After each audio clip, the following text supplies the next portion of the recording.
Chapter 21. The Muslim Empires. Babur, or Zahar al-Din Muhammad, was known to his troops as the Tiger, was the first Mughal, spelled M-U-G, Mughal, spelled M-U-G-H-A-L,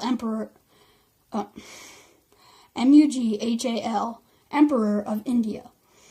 Claiming descent on his mother's side from Genghis Khan and his father's side from the ruthless Turkish conqueror Timur, he was himself a skilled warrior and a cultured man who was known for his high spirits and love of beauty. But in April 1526, as the 44-year-old Babur led his armies into India, his future looked bleak. Though battle-hardened, his soldiers were far from their base of support, and they were headed into combat with a force that outnumbered them 10-1. For nearly a century, the Lodis had ruled an empire that stretched across North India. Babur, in contrast, had repeatedly been defeated in his attempts to win back Fergana, the kingdom he had inherited and lost, and had been driven from his ancestral home in the fabled city of Samarkand, see map 21.1. Although in the years before his foray into India, he had been able to build a small kingdom centered around Kabul in present-day Afghanistan, Babur had little success in his attempts to recoup his earlier losses, and his plans for the reconquest of Persia to the west had been foiled by the rise of power Safavid dynasty in the early 1500s. In the chapter that follows, we will see that Babur's rapid conquest of North India displayed several key themes found in the rise of each of the three major Muslim dynasties whose empires stretched from the Mediterranean to the Bay of Bengal throughout the I'm so stupid. I didn't read the second paragraph.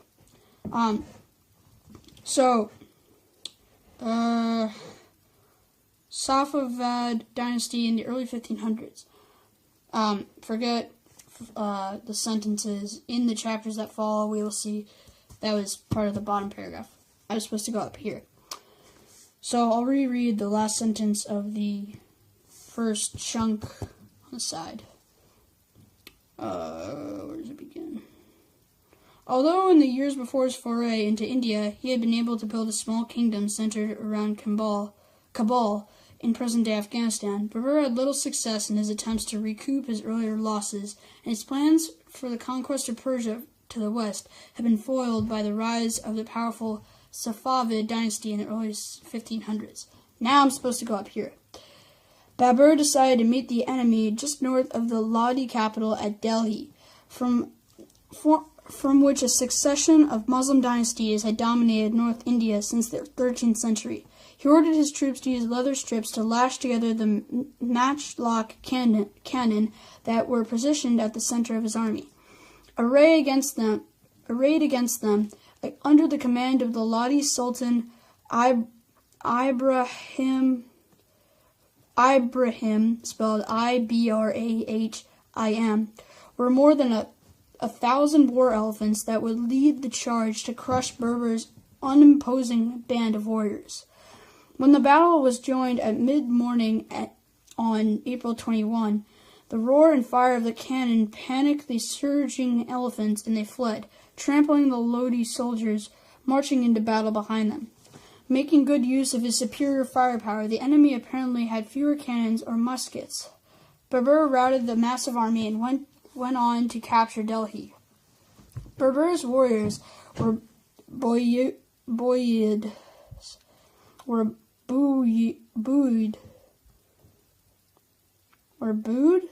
It's spelled B-U-O-Y-E-D. Buoyed by their victory and their treasures seized in the capital. In the battles that followed against a Hindu alliance and an army raised by Ibrahim's brother, they effectively deployed the batteries of cannon they had arduously transported from Kabul.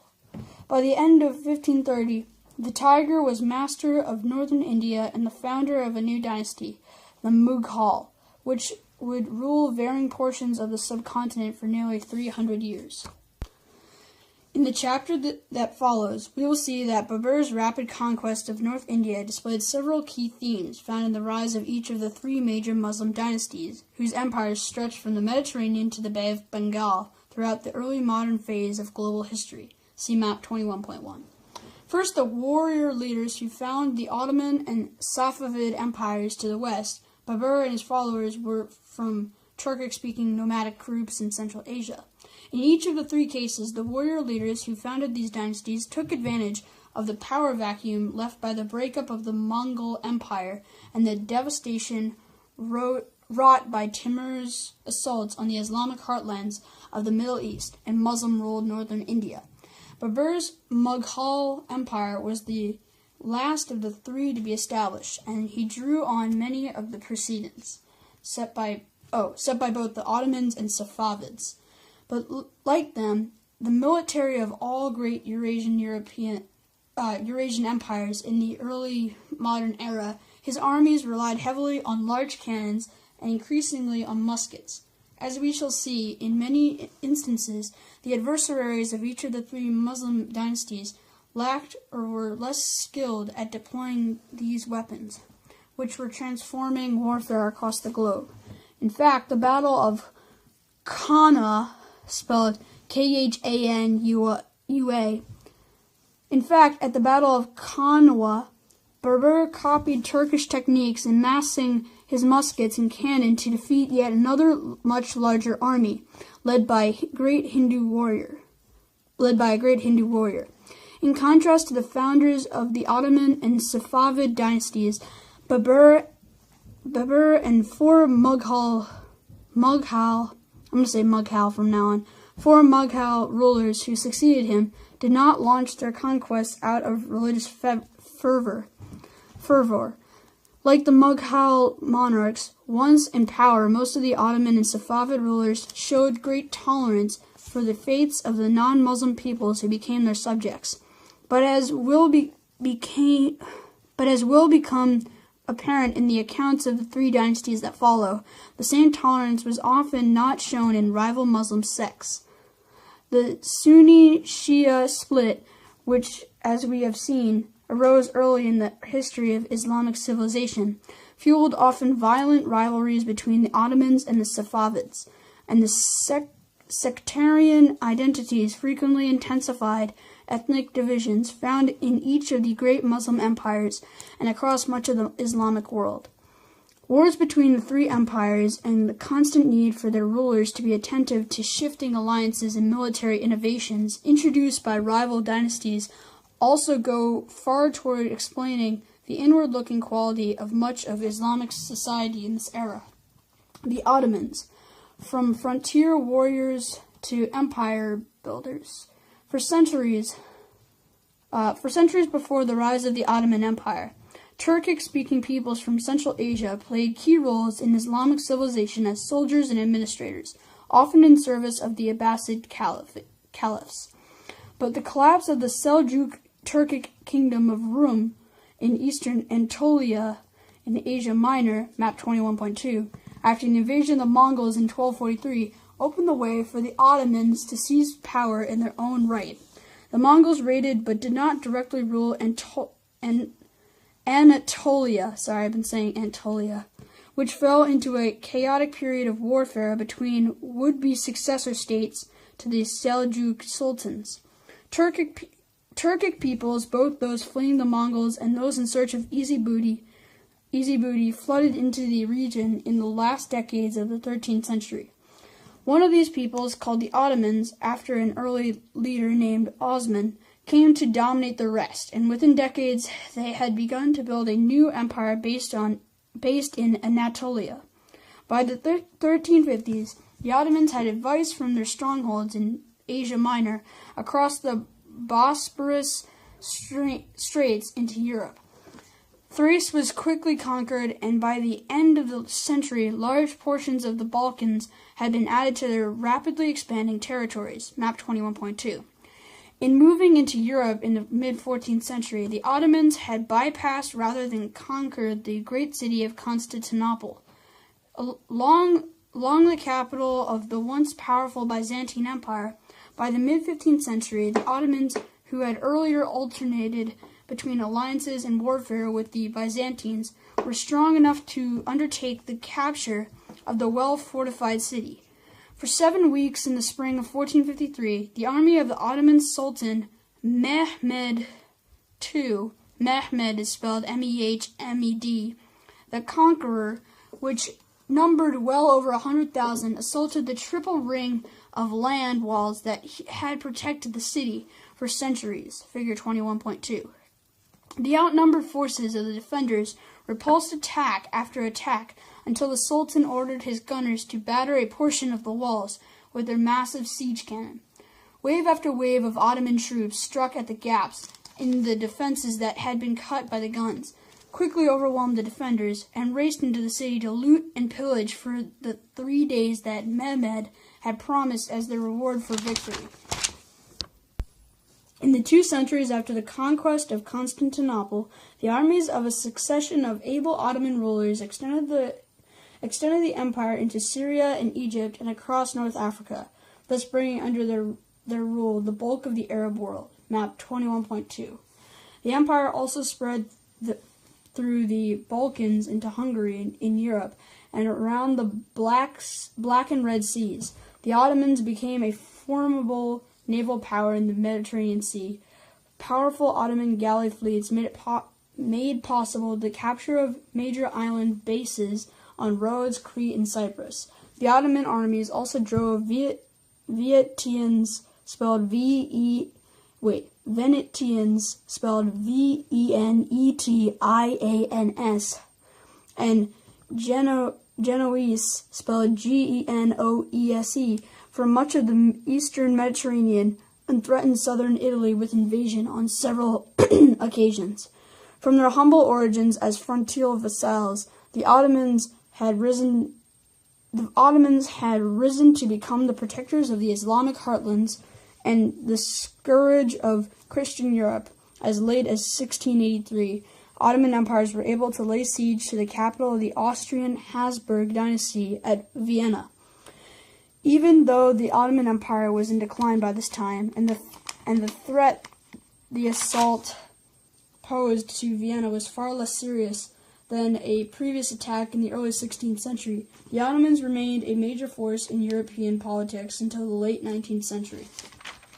A state geared to warfare. Military leaders played a dominant role in the Ottoman state, and the economy of the empire was geared to warfare and expansion. The Turkic cavalry, chiefly responsible for the Ottomans' early conquest from the 13th to the 16th centuries, gradually developed into a warrior aristocracy. They were granted control over land and peasant producers in annexed areas for the support of their households and military retainers.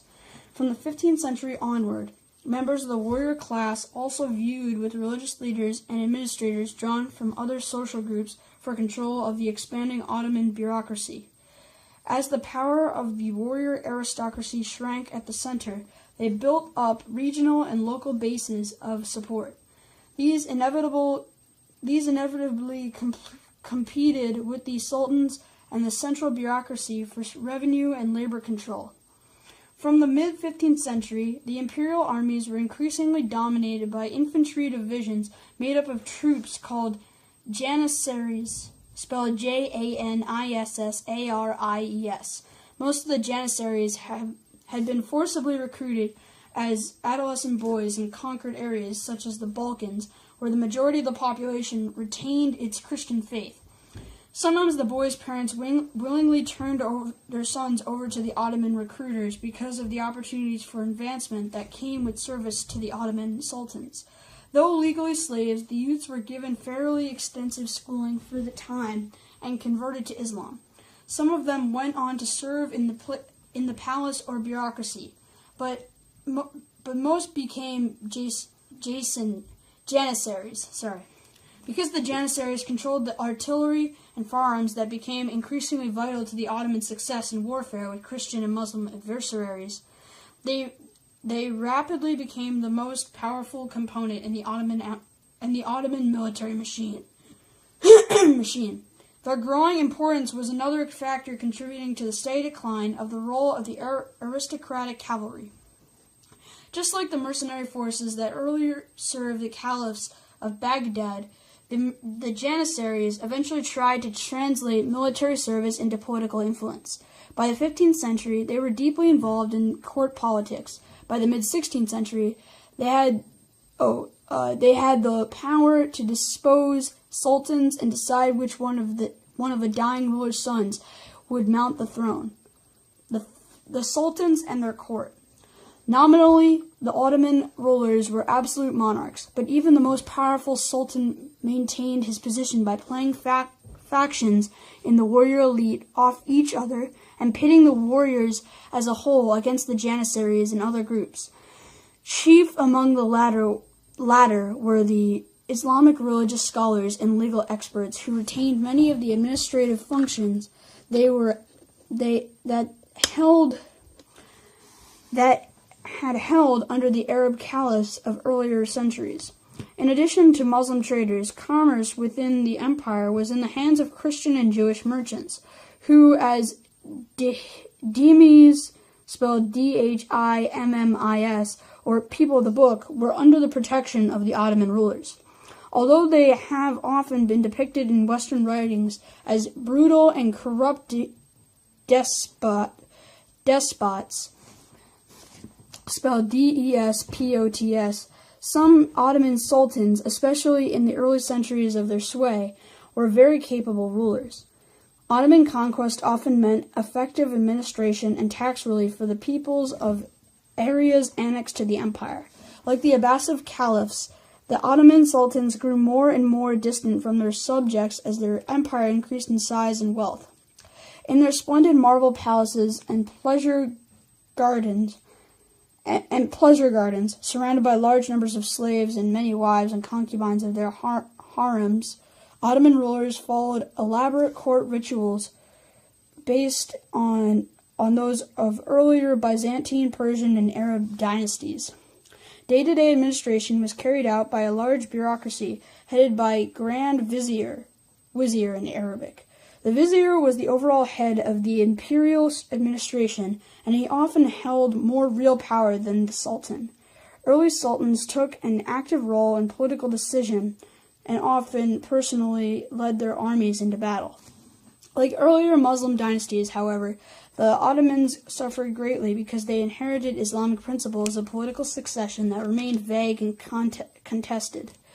The existence of many talented and experienced claimants to the throne meant constant danger of civil strife. The death of a sultan could, and increasingly did, lead to protracted warfare among his sons. Defeated claimants sometimes fled to the domains of Christian or Muslim rulers hostile to the Ottomans, thereby becoming rally points for military campaigns against the son who had gained the throne. Constantinople restored, link between Asia and Europe, the Mediterranean, and the Black Sea. An empire that encompassed so many and such diverse cultures from Europe, Asia, and Africa naturally varied greatly from one province to the next, and its social arrangements, artistic production, and physical appearance. But the Ottomans' ancient and cosmopolitan capital at Constantinople richly combined the disparate elements of their extensive territories. Like the Byzantine Empire as a whole, Constantinople had fallen on hard times in the centuries before the Ottoman conquest in 1543. Soon after Mehmed II's armies had captured and sacked the city, however, the Ottoman rulers set about restoring its ancient glory. He had the Cathedral of St. Sophia converted into one of the grandest mosques in the Islamic world, and new mosques and palaces were built throughout the city. This construction benefited greatly from architectural advances the Ottomans derived from the Byzantine heritage. Aqueducts were built from the surrounding hills to supply the growing population with water, markets were reopened, and the city's defenses were repaired. Each sultan who ruled in the centuries after Mehmed strove to be remembered for his efforts to beautify the capital. The most prominent additions were further mosques that represent some of the most sublime contributions of the Ottomans to Islamic and human civilization. The most spectacular of these was the Suleymaniye, spelled Suleymaniye, pictured in Figure 21.3. As its name suggests, the mosque was built at the behest of the most successful of the sultans, Suleiman the Magnificent, 1520 to 1566. Although it smacks a hometown pride, the following description by a 17th century Ottoman chronicler of the reaction of some Christian visitors to the mosque conveys a sense of the awe that the structure still invokes. The humble writer of these lines once himself saw 10 Frankish infidels skillful in geometry and architecture, who, when the doorkeeper had changed their shoes for slippers and had introduced them into the mosque for the purpose of showing it to them, laid their finger in their mouths, and each bit his from astonishment when they saw the minarets, spelled Minarets. But when they beheld the dome, they tossed up their hats and cried, "Maria, Maria!" And on observing the 4 arches which supported the dome, they could not find terms to express their admiration. And the 10 remained a full hour looking with astonishment on those arches. One of them said that nowhere was so much beauty, external and internal, to be found united, and that in the whole of Frangiscan Christian Europe there was not a single edifice which could be compared to this. In addition to the mosques, sultans and powerful administrators built mansions, rest houses, religious schools, and hospitals throughout the city. Both public and private gardens further beautified the capital, which Ottoman writers compared to paradise itself. The city and its suburbs stretched along both sides of the Bosporus, the narrow strait between the Mediterranean and Black Seas that separates Europe from Asia, map 21.2. Its harbors and the Golden Horn, a triangular bay that formed the northern boundary of the city, were crowded with merchant ships from ports throughout the region. Constantinople's great bazaars were filled with merchants and travelers from throughout the empire and places as distant as England and Malaya. They offered all manner of commodities, from the spices of the East Indies and the ivory of Africa to slaves and forest products from Russia and fine carpets from Persia. Coffee houses, places where men gathered to drink, smoke tobacco, including introduced from America in the 17th century by English merchants, gossip, do business, and play chess, were found in all sections of the city. They were pivotal to the social life of the capital. The coffeehouses also played a major role in the cultural life of Constantinople as places where poets and scholars could congregate, read their latest works aloud, and debate about politics and the merits of each other's ideas. Beneath the ruling class, a sizable portion of the population of Constantinople and other Ottoman cities belonged to the merchant and artisan classes. The Ottoman regime closely regulated commercial exchanges and handicraft production. Government inspectors were employed to ensure that standard weights and measures were used and to license the opening of new shops. They also regulated the entry of apprentice artisans into the trade and monitored the quality of the goods they produced. Like their counterparts in medieval European towns, the artisans were organized into guilds. Guild officers set craft standards, arbitrating disputes between their members and providing financial assistance for needy members. They even arranged popular entertainments, often linked to religious festivals. The early Ottomans had written in Persian and Arabic remained an important language for the works on law and religion throughout the empire's history. But by the 17th century, the Turkish language of the Ottoman court had become the preferred mode of expression for poets and historians, as well as the language of the Ottoman bureaucracy.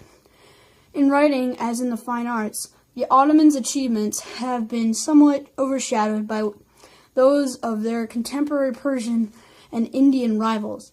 Nonetheless, the authors, artists, and artisans of the Ottoman Empire left a considerable legacy, particularly in poetry, ceramics, carpet manufacturing, and above all, in architecture. The problem of Ottoman decline.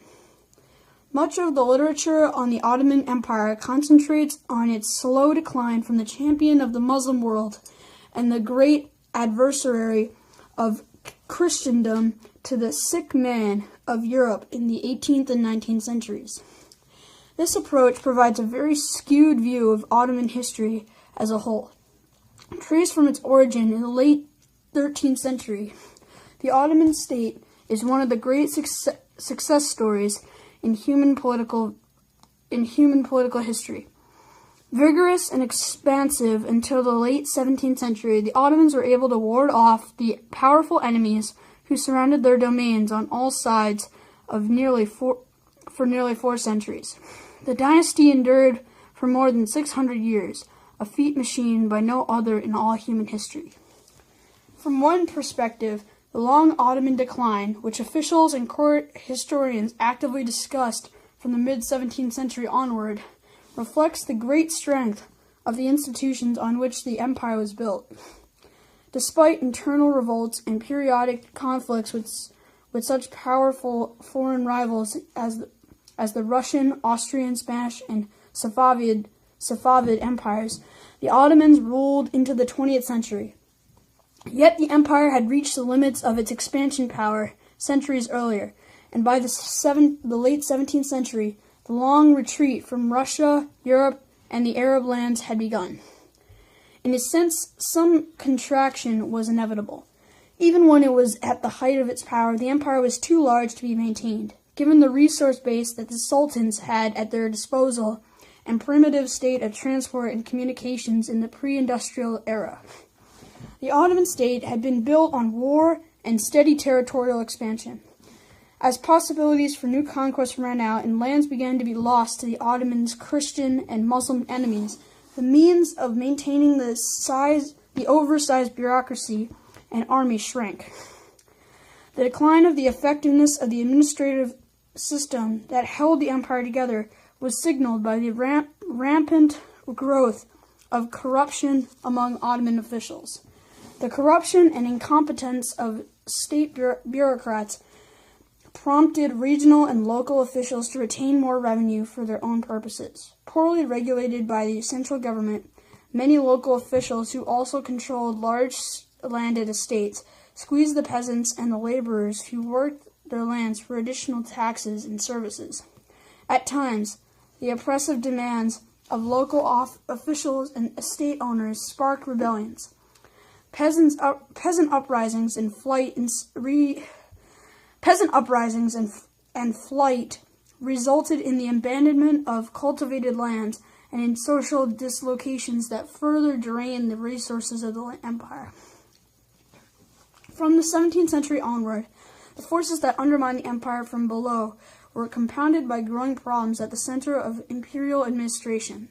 The early practice of assigning the royal princes administrative or military positions to prepare them for rule died out. Instead, possible successors to the throne were kept like hostages in special sections of the palace, where they remained until one of them ascended the throne. The other princes and potential rivals were The other princes and potential rivals were also, in effect, imprisoned for life in the palace. Although it might have made the reigning sultan more secure, this solution to the problem of contested succession produced monarchs far less prepared to rule than those of the formative centuries of the dynasty. The great warrior emperors of the early Ottoman history gave way, with some important exceptions, to weak and indolent rulers addicted to drink, drugs, and the pleasure of the harem.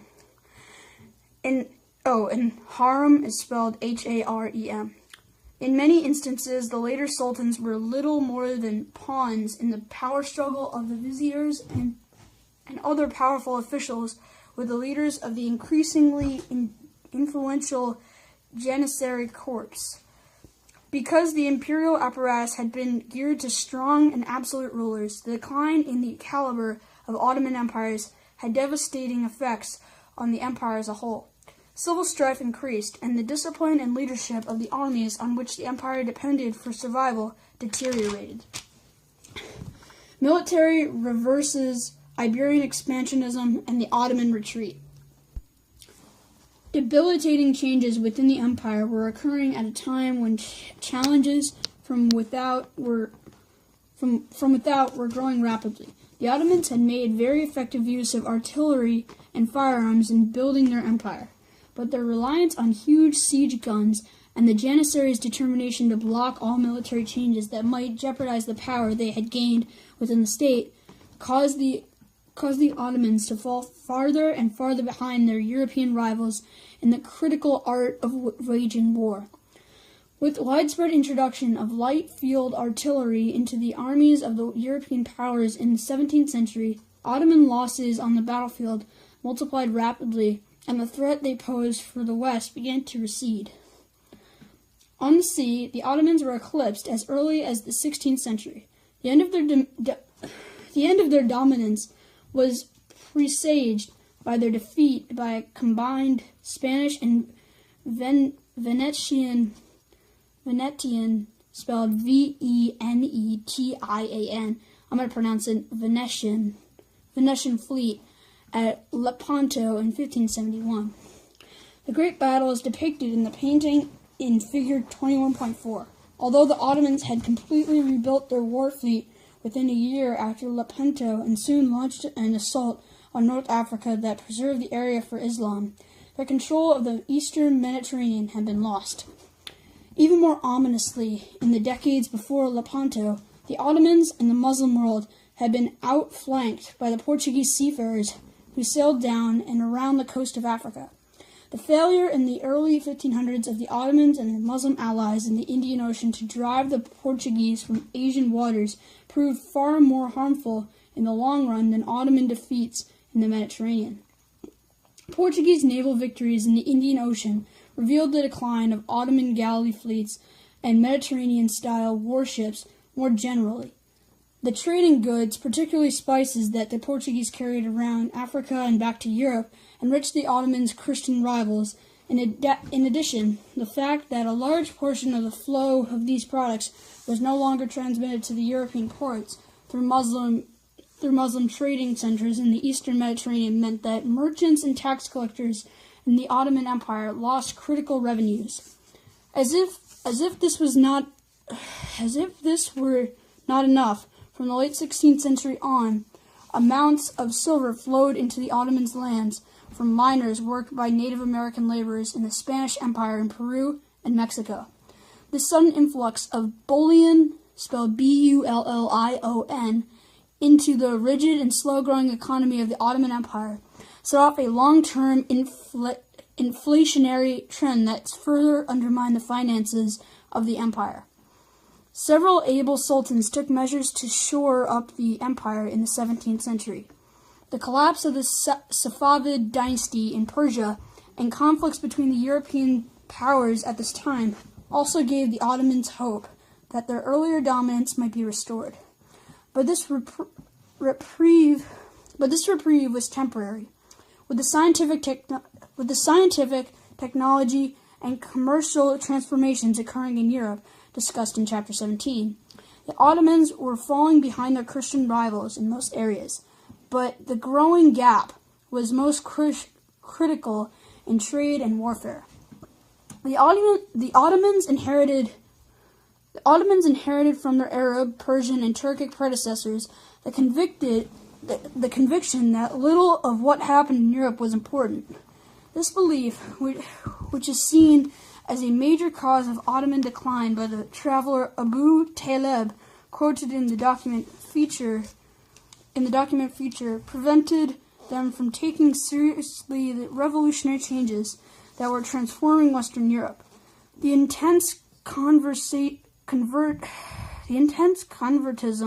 of powerful groups such as Janissaries and transforming Western Europe. Never mind. The intense convertism of powerful groups such as Janissaries and to a lesser extent the religious scholars reinforced the fatal attitude. Through much of the 17th and 18th centuries, these groups blocked most of the Western-inspired innovations that reminded sultans and their advisors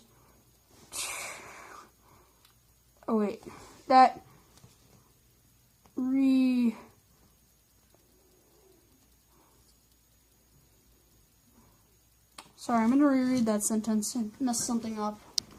Through much of the 17th and 18th centuries, these groups blocked most of the Western-inspired innovations that rough-minded sultans and their advisories tried to introduce. As a result of these narrow and potentially dangerous attitudes, the isolated Ottoman imperial system proved incapable of checking the forces that were steadily destroying it. The Shi'an challenge of the Safavids.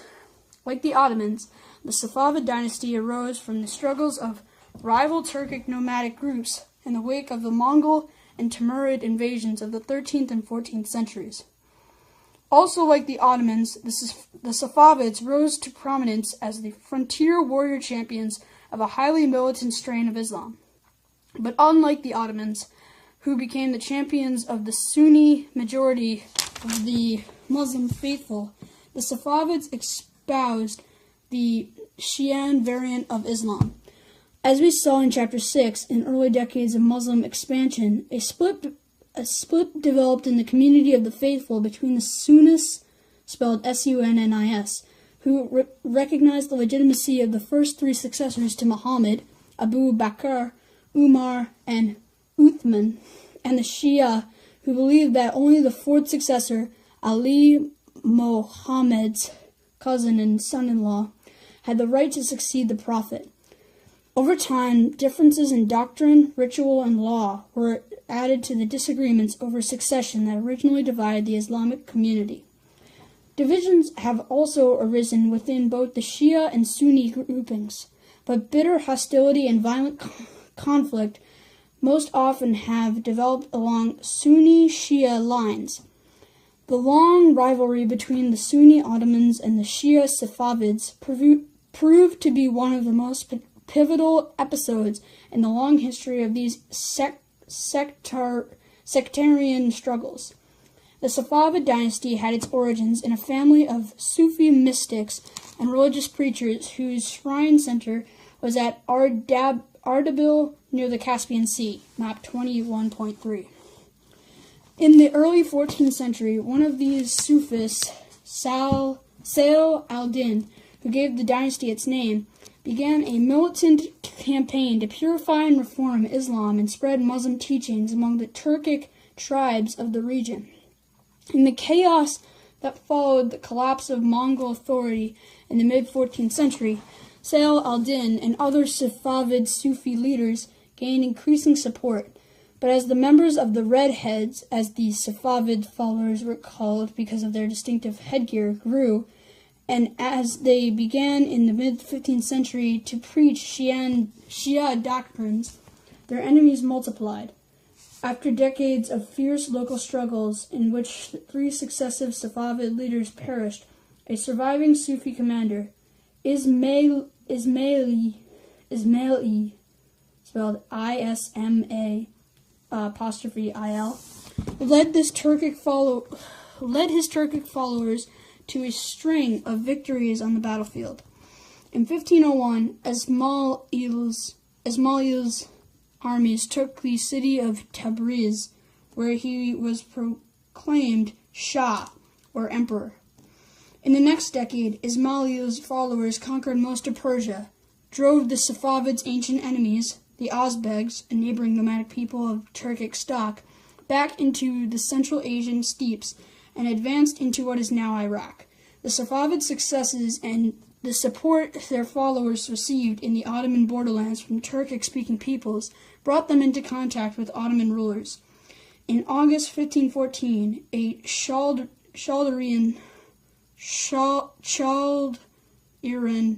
at Chaldiran, spelled Chaldiran, in northwest Persia, the armies of two empires met in one of the most fateful battles in Islamic history. Chaldiran was more than a battle between the two most powerful dynasties in the Islamic world at the time. It was a clash between champions of the Shia and Sunni variants of Islam. The religious fever.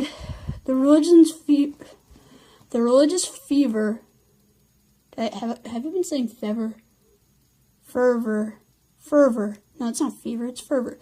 The religious fervor with which both sides... Yeah, I've been saying fever this entire time. It's fervor. The religious fervor with which both sides fought the battle was intensified by the long-standing Safavid persecutions of the Sunnis and the slaughter of Shia living in Ottoman territories by the focus of the Ottoman Sultan Selim. The battle also demonstrated the importance of muskets and field cannon in the gunpowder age, because his artillery was still engaged against enemies far to the east. Ismail hoped to delay a decisive confrontation with Ottoman forces under the Sultan Selim. When battle could not be avoided, Ismail threw his cavalry against the cannon and massed muskets of the Ottoman forces. Despite desperate attempts to make up through clever maneuvers what he lacked in firepower, Ismail's cavalry proved no match for the well-armed Ottomans. The Safavids were dealt a great devastating defeat, and their victory at Chaldiran buttressed the Ottomans' efforts to build the most powerful empire in the Islamic world. But the Ottomans could not follow up the battle with conquests that would have put an end to their Safavid rivals. The latter is spelled Latter', capital at Tabriz was too far from Ottoman supply areas to be held through the approaching winter. The withdrawal of the Ottoman armies gave the Safavids the breathing space they needed to regroup their forces and reoccupy much of the territory they had originally conquered. Nonetheless, defeat at Chaldiran put an end to Ismail's dreams of further westward expansion, and most critically, it checked the rapid spread of conversions of Shia Islam in western borderlands that had resulted from the Safavids' recent success in battle. The outcome at Chaldiran determined that Shiism would be concentrated mainly in Persia, or present-day Iran, and neighboring areas in what is today southern Iraq. Politics and war under the Safavid Shahs. After his defeat at Chaldiran, Ismail, once a courageous warrior and a popular leader, retreated to his palace and tried to escape his troubles through drink. His seclusion, along with his struggles between the factions backing each of his sons for the right to succeed him, left openings for subordinate Turkic chiefs to attempt to seize power. After years of turmoil, a new Shah, Tahmasp I, 1534 to 1576, won the throne and set about restoring the power of the dynasty. The Turkic chiefs were foiled in their bid for supreme power, and the Ozbegs were again and again driven from the Safavid domains.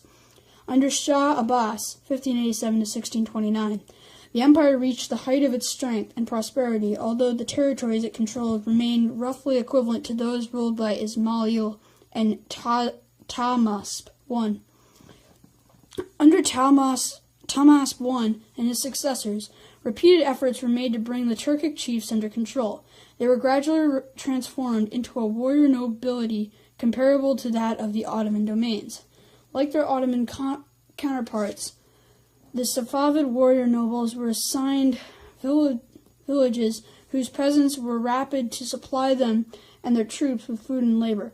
The most powerful of the warrior leaders occupied key posts in the imperial administration, and from the defeat at Chaldiran onward, they posed a constant threat to the Safavid monarchs. To counterbalance this threat, Safavid rulers recruited Persians for positions at the court and in the rapidly expanding imperial bureaucracy. The struggle for power and influence between Turkic and Persian notables was further complicated by the practice initiated by Ismail's successor, Tahmasp I, of recruiting into the bureaucracy and army slave boys who were captured in campaigns in southern Russia. Like the Janissaries in the Ottoman Empire, many of these slaves rose to positions of power. Also, like the Janissaries, the slave regiments soon became a major force in Safavid political struggles. All of the Safavid Shahs, Abbas I, known also as Abbas the Great, made the most extensive use of the youths who were captured in Russia, and then educated and converted to Islam, but not only came from the backbone of his military forces, but were granted provincial governorships and high offices at court. The Janissaries' slave regiments, which were wholly dependent on Abbas support, monopolized the firearms that had become increasingly prominent in Safavid armies. The Persians had artillery and handguns long before the arrival of the Portuguese by sea in the early 16th century. But Abbas and his successors showed little reluctance to call on the knowledgeable but infidel Europeans for assistance in their wars with the Ottomans. Of special importance were the Shirley brothers from England. They provided instruction in the casting of cannons and trained Abbas slavery infantry and a special regiment of musketeers recruited for the Iranian peasantry. By the end of his reign, Abbas had built up a standing army of nearly 40,000 troops and an elite bodyguard. These measures to strengthen his army and his victories on the battlefield appeared to promise security for the Safavid domains for decades to come, a promise that was not fulfilled. State and religion. The Safavid family was originally a Turkic stock, and early Shahs, such as Ismail, wrote in Turkish, unlike Ottoman rivals who preferred to write in Persian. After Chaldiran, however, Persian gradually supplanted Turkish as the language of the court and bureaucracy. Persian influences were also felt in the organization of court rituals and in the more and more exalted position of the Safavid Shahs. Abandoning all pretense of the egalitarian camaraderie,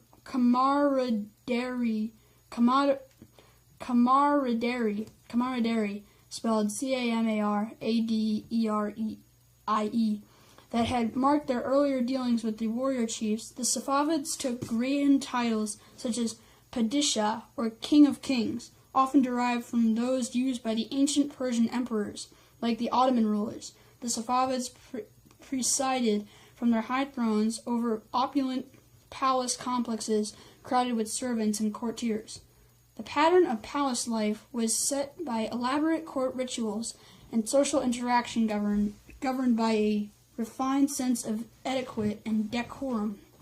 Although the later Safavid Shahs played down claims to divinity that had been set forth under Ismail and his predecessors, they continued to claim descent from one of the Shia imams, spelled Imams, or successors of Ali. Changes in the status accorded to the Safavid rulers were paralleled by shifts in the religious impulses that had been so critical to their rise to power. The militant, extensive caste of Shia ideology was modified as the faith became a major pillar of dynasty and empire. The early Safavids imported Arabic-speaking Shia religious experts, but later Shahs came to rely on Persian religious scholars who entered into the service of the state and were paid by the government. Mullahs, spelled Mullahs, who were both local mosque officials and prayer leaders, were also supervised by the state and given some support from it. All religious leaders were required to curse the first three caliphs and mention the Safavid ruler in the Friday sermon. Teaching in the mosque schools was also planned and directed by state religious officials. Through these agents, the bulk of the Iranian population was converted to Shi'ism during the centuries of Safavid rule. Sunni Muslims, Christians, Jews, Zoroastrians, and the followers of Sufi preachers were pressured to convert to Shi'ism. Shia religious festivals such as that commemorating the martyrdom of Hassan, a son of Ali, and involving public flagellation and passion plays and pilgrimages to Shia shrines, such as that at Karbala in central Iraq, became the focal points of popular religion in Iran. Thus, Shi'ism not only provided ideological and institutional support for the Safavid dynasty, but also came to be an integral part of Iranian identity, setting the people for the region off from most of their Arab and Turkic neighbors. Commercial revival, elite influence, affluence, and the art of the mosque. Although earlier rulers had built or restored mosques and religious schools and financed public works projects, Abbas I surpassed them all. After securing his political position with a string of military victories, Abbas I set about establishing his empire as a major center of international trade and Islamic culture. He had a network of roads and rest houses built, and he strove to make merchants and travelers safe within his domains.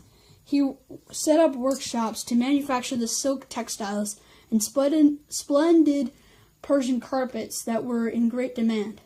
Abbas I encouraged Iranian merchants to trade not only with their Muslim neighbors in India and China to the east, but also with the Portuguese, and later the Dutch and English, whose war and merchant ships were becoming a familiar sight in the Persian Gulf and Arabian Sea.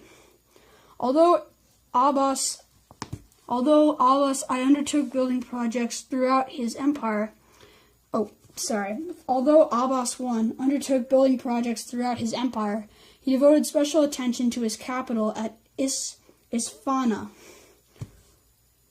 It's spelled Isfahan.